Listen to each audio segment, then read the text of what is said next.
Di kesempatan kali ini orang mau nanya sekarang teh loba kasus gitu di Indonesia khususnya. Iya. Terus nu bikin orang aneh teh ketika misalnya ada satu kasus anu katakanlah itu teh negatif gitunya. Iya. Duka pendapat orang atau seperti apa kadang-kadang dicontoh gitu. Ya, Misalnya benar. kasus racun di tempat A kemudian hadir Ada lagi di B, tempat di C. lain. Aneh gitu kan ya. Ya, itu kita bahas nanti. Hayu ngobrol di acara podcast Mamang. Betul. Di belakangan ini banyak sekali kasus-kasus pembunuhan yang masih hangat gitu ya, yang sekeluarga itu diracun ya? Iya, di Kalideres. Bukan, yang diracun. Kan orang ngomongnya diracun. Oh iya, Jangan-jangan Kalideres ada yang meracun ya? itu kan keracunan perasaannya. Oh ya, itu mah Iya. keracunan, bukan diracun. Oh, yang itu yang anu ibu bapaknya dan Ya, ada satu lagi pamannya. Bukan, itu kakaknya. Oh, kakaknya. Ada 3 kan korbannya tuh. Ibu bapak sama kakaknya yang perempuan. Dan ironisnya itu usianya masih 22 tahun, Mang. Si pelaku itu. Yes. Kenapa tadi orang menyampaikan data di materi apa tadi tuh? Mental health. Karena ini mungkin bisa jadi gak sih ada hubungannya antara mental health dengan beberapa kasus yang ada di Indonesia. Bisa jadi Bang. Ya? Karena lamun misalnya orang-orang yang mentalnya sehat gitu ya atau tidak ada gangguan mental itu pasti tidak akan melakukan hal-hal yang negatif tadi gitu. Bahkan ketika misalnya memang ada seseorang yang melakukan tindakan yang di luar wajar gitu ya, di batas kewajaran, biasanya polisi itu suka ngedeteksi atau misalnya melakukan autopsi. tes lain sekecil mana ngetes atau kejiwaan. Ya, benar, tadi mungkin benar. Apakah ditakutkan orang ini memiliki penyakit jiwa atau seperti apa gitu. Ya benar. Dan di Kalideres pun ada satu korban yang wanita itu masih muda, 25 tahun ya kalau gak salah. Nah itu kan menurut orang di usia mereka masih belum mateng lah. Bukan belum mateng apa ya, masih disayangkan, bukan masih disayangkan di usia mereka, di usia 20 ke atas itu melakukan hal-hal yang seperti itulah. Masih muda padahal perjalanan hidup masih panjang, kemudian juga masih bisa menikmati hidup di momen-momen remaja lah gitu Mangnya, atau momen untuk setelah dia beres sekolah, bekerja kan itu salah satu waktu di mana kita menikmati hidup lah gitu kasarnya. Iya, karena di usia segitu orang nggak ada kepikiran mungkin mau bunuh diri karena saking kesel gitu ya. Jadi asa perasaan hidup tuh kayak gini terus gitu ya. Tebenghar-benghar. Kasep-kasep gitu. Asa anger gitu.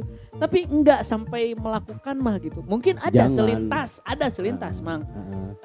Sekali 2 kali, tapi tidak sampai dilakukan, apalagi sampai bukan diperdalam, mesti didalami, dipikirin terus gitu. Enggak. Betul. Gitu. Karena tadi memang kalau amit-amitnya kalau kita harus mengakhiri hidup, jelas itu di agama kan dosanya. Iya. Apalagi tadi kalau kita berpikir antara pengorbanan atau perjuangan kita di dunia dengan di akhirat itu sangat jauh berbeda gitu. Di dunia sementara, kalau di akhirat kan selamanya gitu. Kita mau pilih yang mana? Mau katakanlah walaupun misalnya kita memiliki keterbatasan atau mungkin masalah di dunia, no problem lah, itu kan namanya juga hidupnya. Dan pasti ada. Namun mana yang mau boga masalah, montong hirup gitu kan gitu selamanya cekuru orang mah gitu. Bener. Nah jadi wajar lah kalau misalnya setiap orang itu punya masalah dalam hidupnya. Tapi tadi kita berpositif thinking saja sama Allah Subhanahu wa taala, karena inti nama orang hidup kan ngajalani skenario Allah gitu.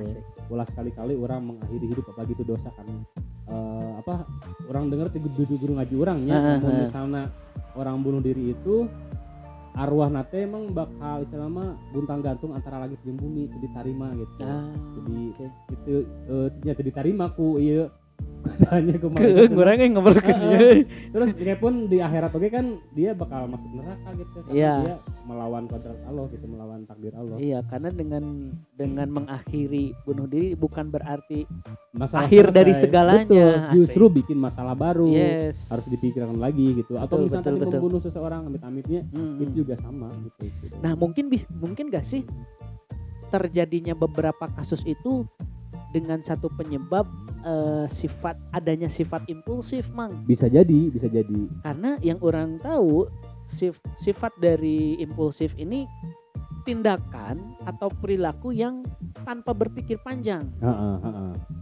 Kalau istilah Sunda pondok pikiran lah.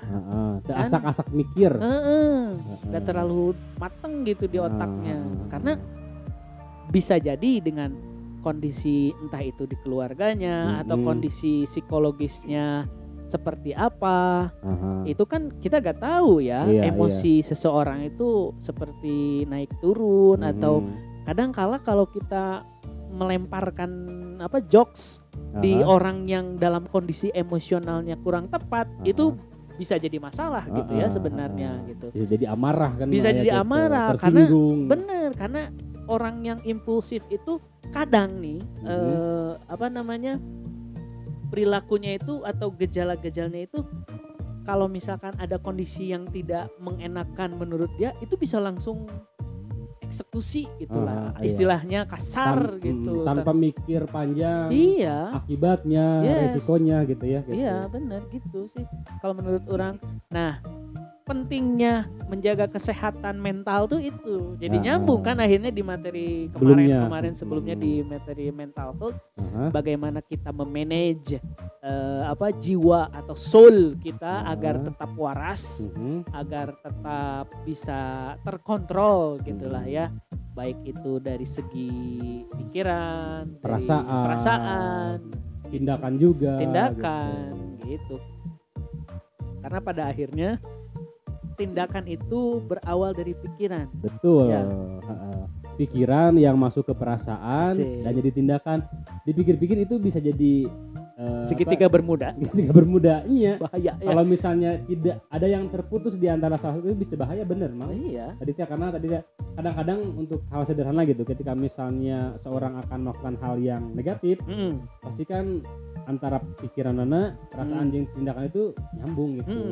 Jadi di antara tiga itu harus bisa kita kendalikan. Ya, karena dari gejala impulsif tadi itu sifatnya itu kadang-kadang lah ya. Dia kalau misalkan lagi hedon gitulah ya. Kalau hedon tuh umum. Kalau misalkan dalam lebih spesifiknya beli makanan itu makannya tuh banyak gitu. Dan terkadang itu gak tahu nanti kalau udah beli ini bakal kemakan enggak ya. Nah, mungkin bisa jadi juga, orang pernah mengalami nih ketika tiap bulan tuh ada promo gitu ya. Sekarang tuh mau 12. Nah, bisa jadi nih dalam diri kita masing-masing juga ada sifat impulsif. Impulsifnya gini, mumpung gratis ongkir, mumpung lagi ada promo, flash sale, flash night gitu ya. Kita cek nih troli kita gitu kan, ada apa aja, tiba-tiba kita check out aja. Terus ketika barang datang, lah kenapa ya orang beli barang ini gitu. Nah itu sebetulnya emang sesederhana itu impulsif. Itu termasuk sifat impulsif. Termasuk mungkin tidak terlalu berat lah, hanya gejala ringan gitu ya. Tapi tetap harus kita waspadai. Harus waspadai bener. Orang pernah soalnya mengalami seperti itu. Check out. Ketika bayar COD tidak sesuai, lempar gitu kangkurin. Langsung viral ya. Ambek-ambekan ini gitu ya. Perasaan orang tuh meli iya. Terus ukurannya gitu ya. Ukurannya beda. Ukuran mah orang M, lain S. Balikin cenah ka tekan dagangnanya. Nah, impulsif yang berlipat seperti itu mungkin ya.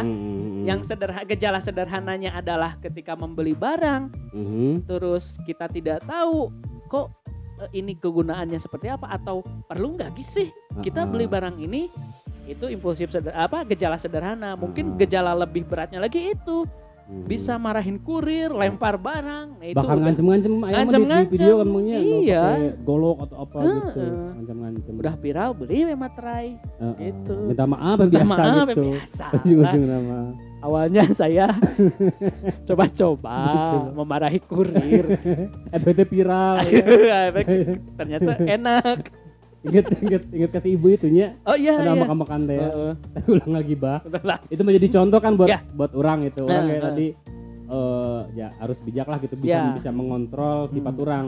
Jangan sampai kita memiliki tanda-tanda sifat impulsif. Tapi pernah tuh punya pengalaman ada gejala impulsif lah mana? Impulsif. Orang tadi itu beli barang tanpa diketahui. Aha. Ini berguna gak sih gitu. Orang paling dulu sih orang kerletik pernahnya ke SD gitu. Orang kadang-kadang emang lamun ambek itu atau marah pasti kadang-kadang gitunya tangan itu ingin meraba mengambil atau marahi sesuatu lah gitu. Apa yang itu? Bisa kita lempar gitu sebagai ekspresi kesalahan atau kemarahan orang. Berarti yang nempel gak bisa dilempar dong. Nempel ya aspak harus bisa tuh. Terus ya, jadi dilempar gitu sampai orang beberapa sadar gitunya pernah nanti ngelempar barang kesayangan orang gitu rusak. Tadinya kan orang kaduhung kan akhirnya menyesal. Nah itu mungkin bisa orang akhirnya mengakhiri hal seperti itu gitu. Ternyata ketika orang marah melempar barang itu sangat merugikan dan menyedihkan. Iya. Nah itu memang gejala. Berarti itu kayaknya sesederhana itu sih gejala impulsif. Tapi untung sekarang orang enggak gitu. Nah, bisa ngontrol akhirnya. Bisa ngontrol. Nah menurut mana gimana sih cara ngontrol? Kan ini pasti beda versi karena beda kasus juga kan. Kita ngontrol ya. Yang paling pertama meureun sifat tadi kan lemon kembali ke kata emosi inklusif itu. Impulsif. Jadi sifat atau sikap anu dia teh bertindak sebelum berpikir panjang, tanpa berpikir panjang. Atau misalnya lebih ekspresif gitu merenya dari tingkah laku maupun perkataan. Yang pertama meren tadi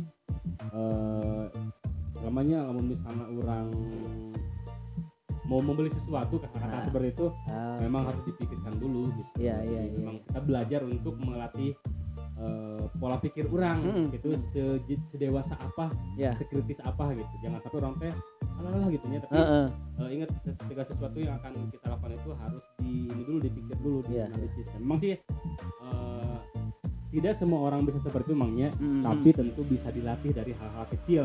Misalnya tadi ketika orang ambeknya yang meledogeun naon gitu kan nya. Namun orang dibiasakeun keur ambek mang bisa meledogeun barang, orang yakin kalau lamun orang geus gede ambek gitu nya. Orang bisa ngaledogeun jelema kan gitu nya. Iya, ada kan dari hal kecilnya. Balangkan ke balong. Kalau orang ambek ke jelema alungkeun jelemana karena orang terbiasa ambek ngalungkeun barang kan ya. Untungnya barang. Itu nu dimaksud orang, jadi kita belajar dari hal kecil. Orang lihat namun tadi orang misalnya yuk berarti ulah non deh. Ulah ngelempar sesuatu gitu. Terus orang tadi kembali tadi belum misalnya orang mau beli sesuatu dipikir-pikir kira-kira manfaatnya atau naon gitu. Karena kayak biasanya memang lamun dina sebuah barang itu ada yang disebut dengan keinginan dan kebutuhan. Bener eta. Kalau kebutuhan mah kan sesuatu yang memang dibutuhkan gitu, namun misalnya tidak kita peroleh itu mungkin akan ada sesuatu yang terganggu di diri orang gitu atau membahayakan diri orang. Tapi kalau masalah keinginan mah biasanya walaupun barang itu tidak kita dapatkan itu tidak akan menimbulkan masalah atau mengganggu diri orang gitu. Iya, benar. Makanya kita harus pintar-pintar kalau misalnya mau belanja mana keinginan, mana kebutuhan. Prioritaskanlah kebutuhan dulu gitu. Jadi keinginan. Benar. Gitu. Nah, terus ini yang ketiganya manajemen emosi orang mang gitu. Tadi kan manajemen gitu ya. Manajemen kebiasaan, kemudian pola pikir orang tadi analisis gitu nya. Hal mana lebih urgent lagi tentang emosi orang tadi. Bahwa yang namanya orang yang emosional gitu. Emosional. Emosional berarti emosian. Itu termasuk sifat yang tercela kan tentunya karena sifat marah itu memang guru ngaji orang mah di setan karena kita kan ya. Iya benar. Bahkan orang dianjurkan ketika orang ambek posisinya berdiri harus duduk gitu. Kemudian kalau duduk ngegoler. Mun ngambeknya lagi ngegoler nangkuban. Kalau ngambeknya lagi nangkuban yang gigir balik lagi. Jadi mah gitunya perlu bisa ngamanage. Jadi tahu lah gitu maksudnya bahwa namanya emosi itu adalah hal yang setan gitu. Kurang perlu dilawan tadi itu duduk bisa, kemudian misalnya dengan wudu juga mang bisa. Iya benar itu wudu paling benar tuh solusinya. Langsung meminta perlindungan pertolongan kepada Allah dengan beristighfar. Itu kunci. Itu salah satu bagaimana orang bisa mengendalikan diri orang kena godaan-godaan setan yang terkutuk gitu ya. Oke, nah untuk dulur mamang kita dari tadi ngomongin impulsif, terus bagaimana ini mah sharing triknya aja lah ya, tips gitu. Based on pengalaman dari kita sendiri. Karena mungkin tadi dulu ngomong punya trik-trik masing-masing. Ya, gitu. Karena tidak bisa disamaratakan. Betul. Karena setiap orang punya kasus yang berbeda, setiap orang punya kecenderungan emosi yang berbeda, maka mungkin bisa mengimprove lah masing-masing dulur mamang. Kita ngomongin ini tuh bagian dari tantangan 30 hari bersuara 2022. Tentu episode ini diselenggarakan oleh komunitas The Podcaster Indonesia. 30 hari bersuara ngabamblam sapeurana.